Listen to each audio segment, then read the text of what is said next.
As dads, some days we feel like we have all the answers, and some days we feel like we don't have a clue. If that describes you, you're at the right place. This is the All Pro Dad Podcast.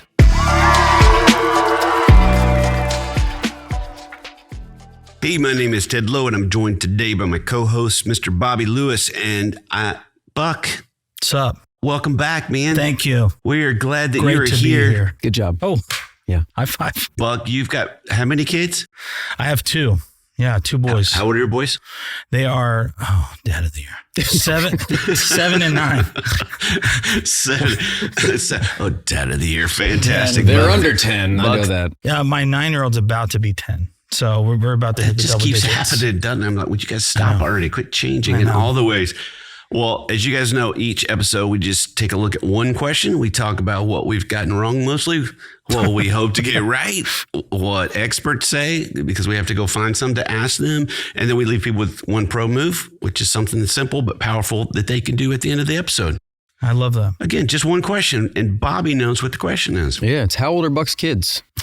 Actually, no. I got them right. I got it right. It just took longer than it should have. No. The real question of the episode is, how do I make sure my kids know I like them? Not love them. Know how old they are. Well, yeah, that would be helpful. Know how old they are. How do I make sure my kids know I like them? By knowing their ages. That starts there, right? Yeah. This one's kind of, I'm really passionate about this because I feel like kind of grew up. I felt like I was the frustrating kid a little bit. Mm-hmm. And I just felt like, I think a lot of times, people in my family, I feel like they love me. At times I'm not sure that they like me because frustrating people aren't likable sometimes, especially a kid. You're going, what are you going to do? How's that going to go?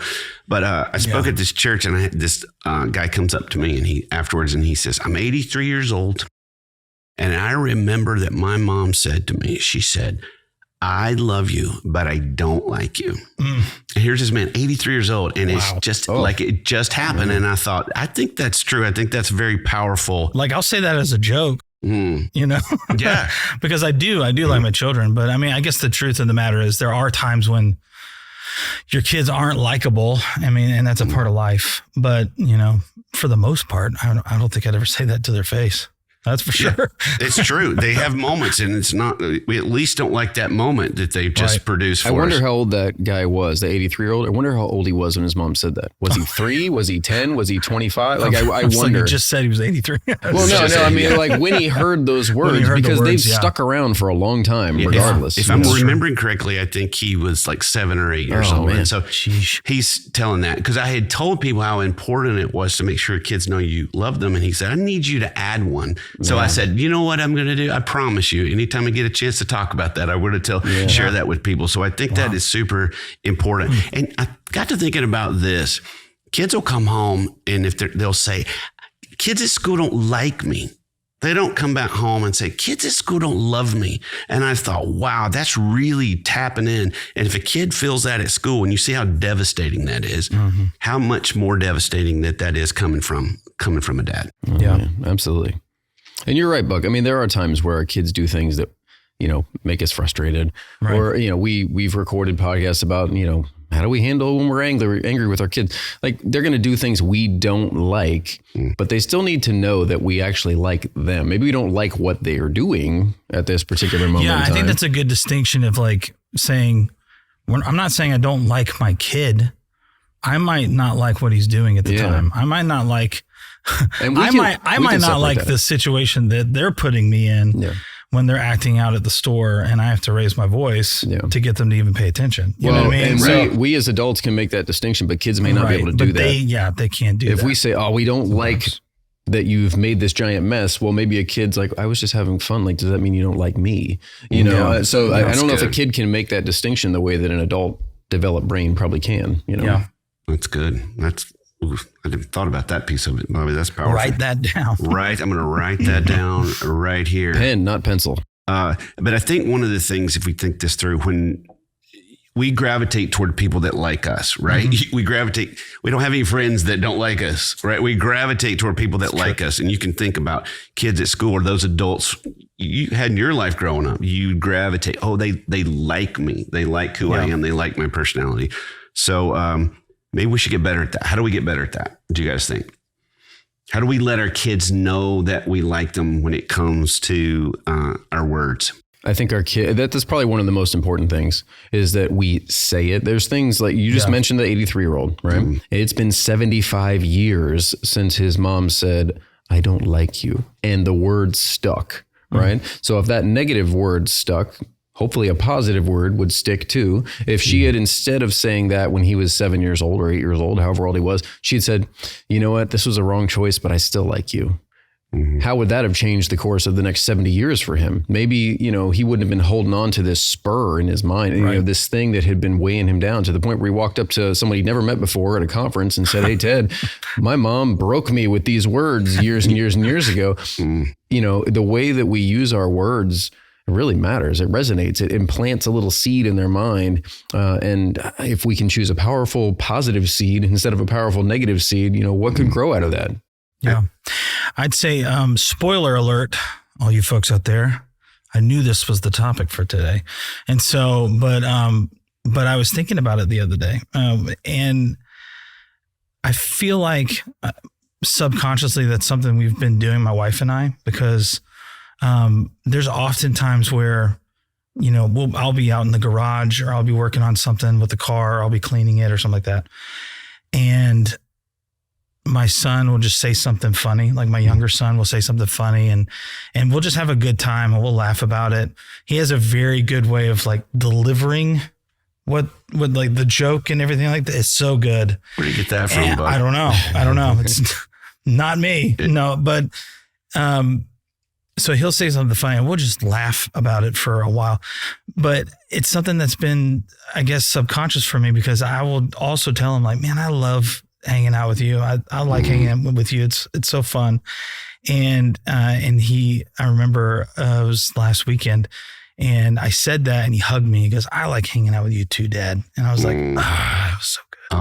And so, but it's just one of the things like, you're right, Bobby, it's important for them to know, it's important for them to hear it, not just feel it. Because I think I asked my kid this morning before I came in, I was like, what do I do that helps you know that I like you?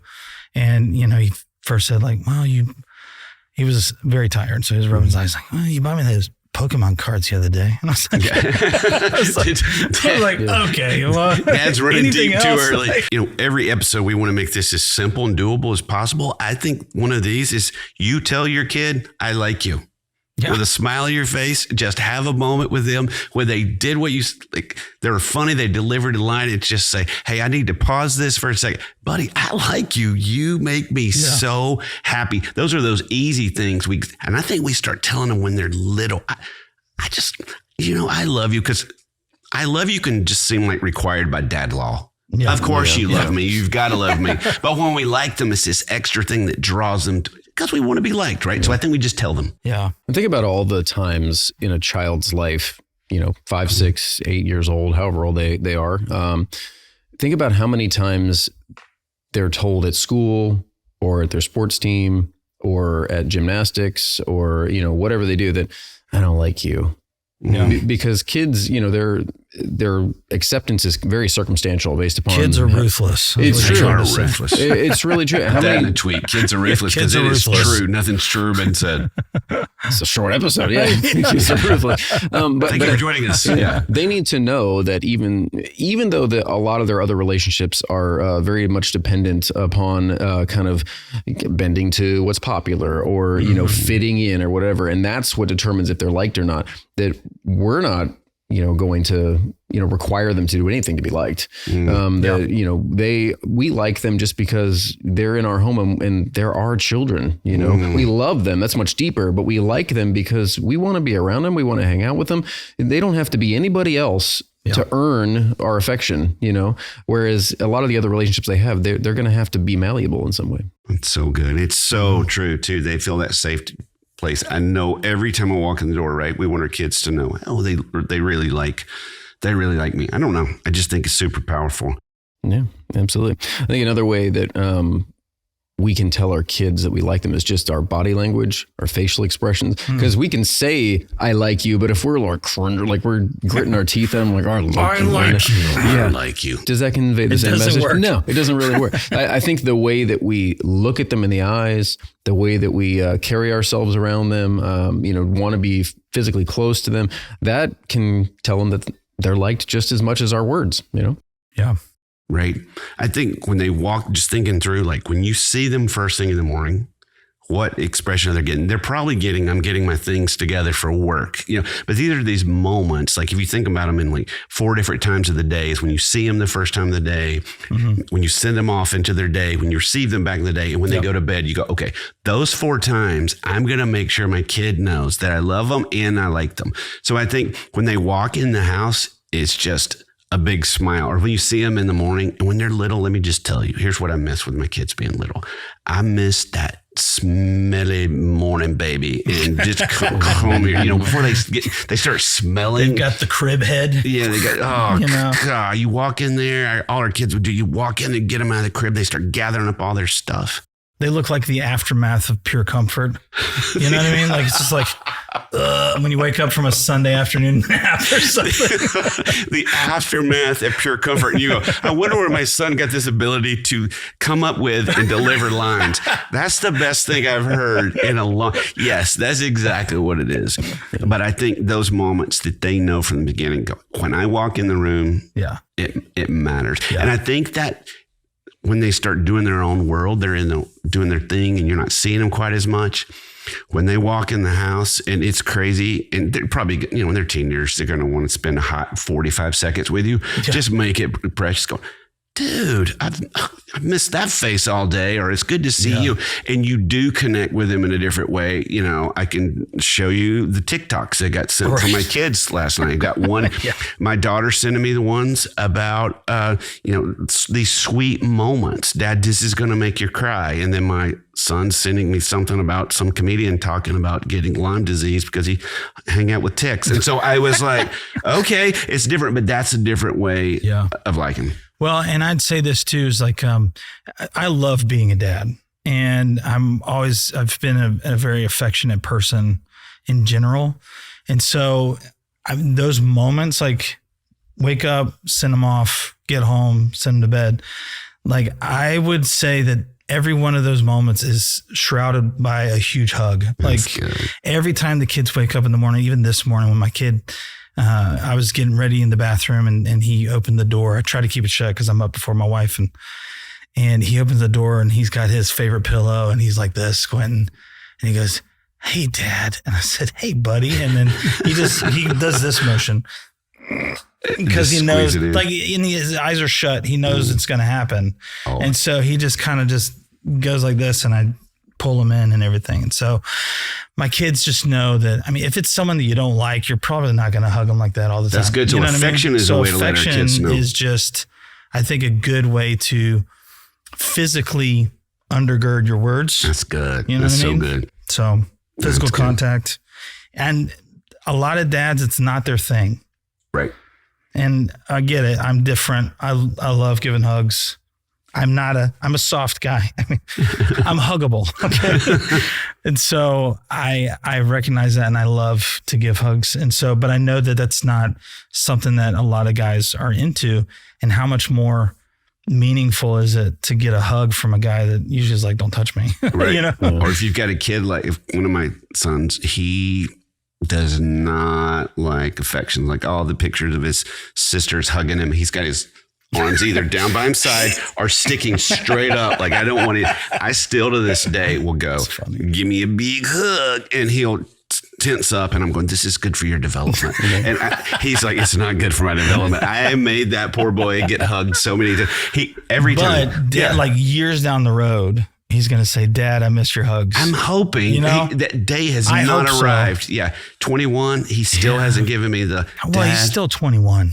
Come on. Yeah. I'm not going to, but I'm going to keep on. Guys don't wise up until at least 25, 27. Their brain gets fully developed by then. 26. Isn't that the story? That's what I'm hoping. 44, I'm still waiting for that. 44. Right. It's 44. 44. It's obviously older than me because I think one more thing that I think is important, because you're talking about affection and you're talking about about giving hugs, which convey a lot to a kid. I think another thing that I have to remind myself to do is eye contact, because I think we are the worst at. Well, dads think we can multitask. We're so bad at it.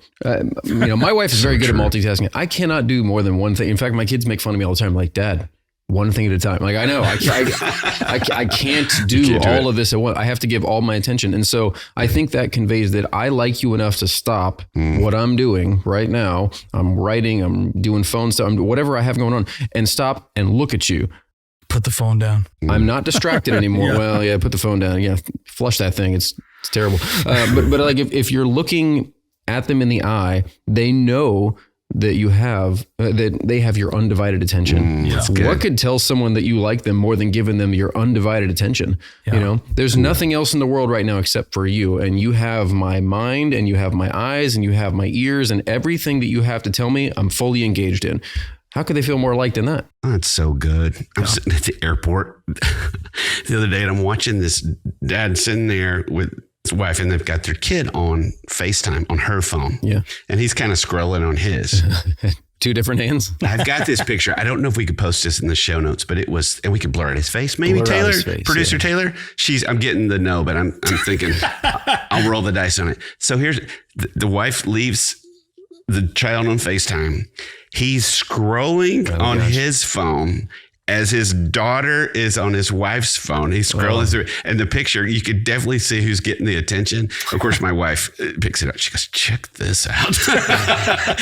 No judgment toward the guy. He's like, Mama had been on the phone for a long time in his defense, but it was one of those moments I went, wow, you're talking to him on FaceTime, scrolling on another phone. It was legendary. Yeah. Love it. Yeah. But you're right. Just to look, to your point, I think that's so good, Bobby, just to look them in the face. And that bleeds into another point, which is if you want your kids to know that they are liked, you got to give them your time. And maybe that's hard. Maybe you're a dad who travels for work. I know we've talked to BJ, who's been on our podcast before, and he's like, my dad traveled. He just wasn't around very much. But when his dad was in town, he was all in. He's like, we're playing chess for 2 hours. I'm going to your hockey or soccer, whatever he's playing. He's like, I'm going to be involved. That tells a kid a lot, that like, I only have X amount of hours in the day, but I'm dedicating some of these to you. Right. You're getting the best of my time because I want to spend it with you. Yeah. I was going to say, I don't travel for work, but I travel like all day. It feels like sometimes, and especially with my kids, with my boys, I'm leaving in the morning and I'm, in rush hour traffic, and then I'm here, at work all day, and by the time I'm leaving, they're at the age where it's baseball right now. Yeah. So baseball is the thing. Many hours. My kid has a mullet and a gold chain. Attaboy. He looks like Jeff Gordon from 1993. Big League Chew. Big League Chew. It's all the stuff, And so when I'm leaving here, I'm going to the baseball field, I feel like I'm bouncing everywhere. And so my time, I feel, is not, I don't have a lot of it. It's, right. Yeah. And so, and somewhere in there, I'm supposed to have, time to myself, right. Yeah. But that doesn't happen. It usually happens as I'm falling asleep. But, that was something that I was thinking about. I'm a musician, I'm a creative person and everything. I don't necessarily do sports all that much. I did when I was a kid, but my kids are taken to baseball like really heavy. And so I think a lot of it to tell my kids that I like them is they're also understanding that in my free time, I'm watching videos on hitting coaches, on a better swing and stuff like that, so that we spent, my son last night had practice at the fields. And so when we got home, it was way past his bedtime, but we stood outside and I said, hey, these are a few of the things I learned. And so then he knew that even when I'm not with him, I'm spending time to figure out how to help him with his swing and everything. And so that I was like, hey, I learned these. I was watching this one coach on TikTok or something like that. And these were a few things that and so I could teach y'all too if you want, but that'll come in handy. I need some pointers on fastballs. Yeah. But it was the fact that he then knew that I was taking the time out of my day, even when I'm not with him, to figure out how to help him when I am with him. That's good. To spend I'm time thinking with about him. you, says I like you. What matters to you matters to me. Yeah. Right. Yeah. Right. Yeah. And I like what you like. Yeah. I like what you like. Yeah. I think it's fun. I don't play baseball. I did when I was a kid, but like, I think it's fun to learn all this stuff. Yeah. I actually had a similar thing not long ago. My daughter, we have this like memory matching card game. Classic. It's really cool. She's old enough. She's 4. She's old enough to kind of get it and do it on her own now. Whereas before she'd have to oh, good. Well, 44, you finally develop. Yeah. I'm not 44. Yeah, no, but you're getting there. You're getting there. No, the game is so fun because she can do it on her own. She doesn't need anyone to help her. Yeah. And that's not the case with a lot of the games that we have, but she comes over and says, "Can we play the memory game?" I'm like, "Again?" Yes. Okay. We'll do. So we play this memory game, and it's like gummy bears. They're shaped like bears, and you flip them over, and the colors match. Yeah, we win. I'm like, she could play this game for 900 hours as long as I'm across the table. Right. And I'm like, well, yes, this game is not the most stimulating brain game I'm going to play today. But you want to do it, I'm going to do it. And so we sit there and we play this game over and over again. I know she goes to bed feeling like, oh man, Dad really. It's that classic. He did it. How do you spell love? Time. Yeah, that's true. It's kind of cheesy, but it's also kind of true. There's some truth to it. We want to spend time with people that we like. They know this. I would say, for dads that do travel and your time does get very limited. If we're saying, I like you, takes time, you got to keep adjusting as they evolve. And what does that look like? And for us, one of the decisions we made, because I travel and speak, was like, wow, first of all, I hate being in hotels by myself. I thought this is sad. I've got kids. What am I doing? So we made the decision that I always would take a person with me, whether it's my wife or my kids. Yeah. And so my kids would go on the trip. So that's cool. I texted them and I said, hey, what's your favorite memories as a work trip with Dad? And it would just be these little moments. It wouldn't be a big deal. It certainly wasn't about, well, Dad, my favorite moment was getting to hear you speak. Like, I don't even know if they remember. All they know is that wisdom you spilled all over the room. Yeah, when they were little, I loved to fly in an airplane. I'm like, okay, great. Or I'd bring like the key card when my daughter was really young, like the key card. I got you a Play credit card. Yeah. She had a whole wad of them. I was like, how long is this scam going to last? This is your souvenir. But I think it's just those times. Dads listening right now, where do you need to flex with your kid for them to know, hey, time right now, it's, we talk about technology being bad. Use it to your advantage. If they're on it all the time, interrupt their regularly scheduled scrolling. Go, oh, here's my dad. Here's my dad. Here's my dad. And sometimes you got to schedule it. And I'm actually very excited about tomorrow because my daughter, for Christmas this year, the gift that she got from my son was a calendar. And it was just her favorite hockey team. And here's the pictures of the players. And then just a calendar, just hanging on the wall. And so I knew that I needed to spend some time with my oldest daughter because I just have been busy and haven't had as much time as I wanted to spend with her. And so about a week or two ago, I walked into her room. She's sitting there on her bed. She's reading a book or whatever. And I got my pen and I walked over and I wrote tacos with Daddy on one of the empty spaces on the calendar. Good. Like it was 2 weeks ahead of time. And I didn't say anything else. I just walked in, wrote it and walked out.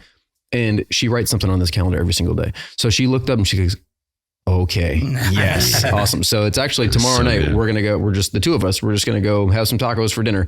But she's been looking at it on the calendar for a week or 2 weeks or however long. And so it builds anticipation. It's not only is it, we're going to have dinner together, but like you put it on the calendar, like you scheduled time with me. Yes, I matter. You know what I mean? And you thought about what you wanted to do too. Yeah. You just make I like tacos. Yeah. So, you just made tacos super special because you thought about it 2 weeks before. Had you said, let's go get tacos, it wouldn't mean as much. I think something that's important, especially for dads that have multiple kids, is that time that we spend to show them that we like them. I think it's important to do it individually with the kids too, because I have 2 kids. I have 2 boys, as we all well know. How old are they? 7 and 9, almost 10. But that was one of the things that my younger one said the other day was he was excited that when I got home, Mom and the older one were going out to baseball practice. They had already kind of wolfed down dinner. That's the life we're in right now. So absolutely. Love that we have 2 cars, everything.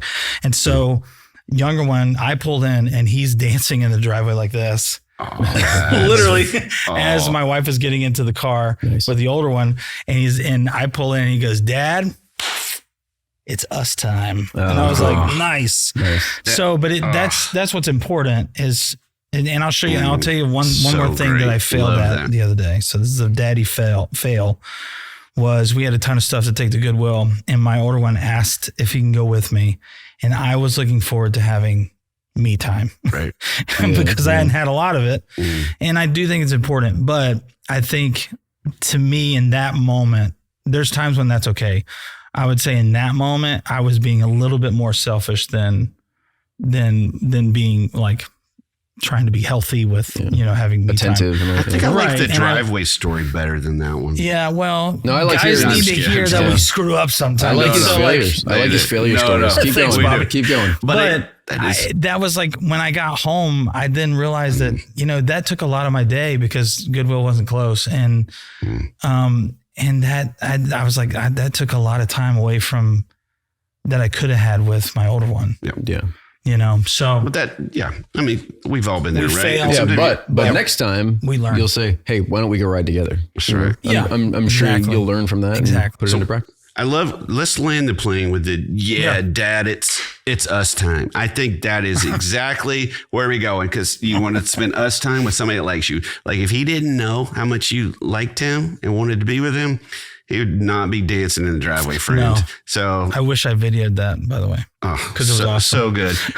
Bobby, on that note of dancing in the driveway, little us time with your kid, what's their pro move of the day?